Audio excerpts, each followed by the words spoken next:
সমালোচনার মুখে মিনেসোটা অঙ্গরাজ্যে অভিবাসন বিরোধী অভিযানে নিযুক্ত এজেন্টদের সংখ্যা কমাচ্ছে মার্কিন ফেডারেল সরকার। এ কাজের দায়িত্বে থাকা ইমিগ্রেশন অ্যান্ড কাস্টমস এনফোর্সমেন্ট আইসের ক্ষমতা বাড়ানোর পরিকল্পনা থেকে সরে আসছেন মার্কিন প্রেসিডেন্ট ডোনাল্ড ট্রাম্প।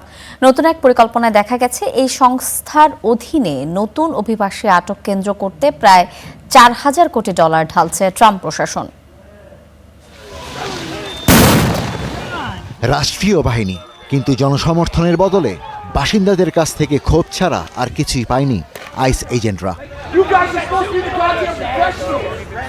এরা সাধারণত মুখোশ ও সামরিক ধাঁচের পোশাক পরে অভিযানে নামে। মার্কিন ইমিগ্রেশন অ্যান্ড কাস্টমস এনফোর্সমেন্ট আইসের এই সশস্ত্র এজেন্টরা অভিবাসীদের জন্য যেন মূর্তিমান আতঙ্ক। অন্তত 3,000 এজেন্ট নামিয়ে ডেমোক্র্যাট অধ্যুষিত মিনেসোটা অঙ্গরাজ্যকে একরকম নরক বানিয়ে ছেড়েছে ট্রাম্প প্রশাসন।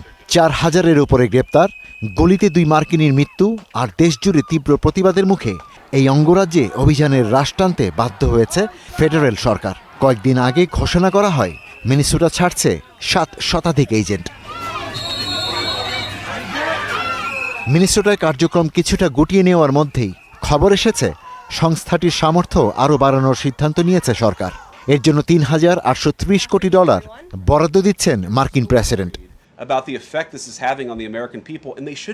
নতুন পরিকল্পনার প্রকাশিত নথি অনুযায়ী কার্যক্রম বিস্তৃত করতে কেনা হবে 16টি ভবন, চালু হবে আরও 8টি বড় আটক কেন্দ্র, যা আইসকে একটি শক্তিশালী নেটওয়ার্ক গড়তে সাহায্য করবে।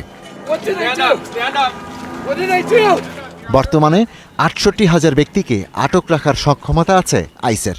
নতুন পরিকল্পনা বাস্তবায়ন হলে এটি বেড়ে 92,600 জনে দাঁড়াবে। নির্বাচনী ওয়াদা অনুযায়ী অভিবাসন বিরোধিতায় একরকম বেপরোয়া ট্রাম্প প্রশাসন, আমলে নিচ্ছেন না আদালতের মতামত। গত অক্টোবর থেকে এখন পর্যন্ত যুক্তরাষ্ট্রের একাধিক আদালতে প্রায় 4,500 রায় বলা হয়েছে অভিবাসীদের অবৈধভাবে আটক করছে আইস। বিচারকরাও বলছেন কঠোর অভিবাসন নীতিতে লঙ্ঘিত হচ্ছে আইনি অধিকার। তবে সমালোচনা সত্ত্বেও হোয়াইট হাউস বলছে তারা আইন মেনেই অভিবাসন নীতি বাস্তবায়নে কাজ করছে। Ishtiaq Hossain, star news.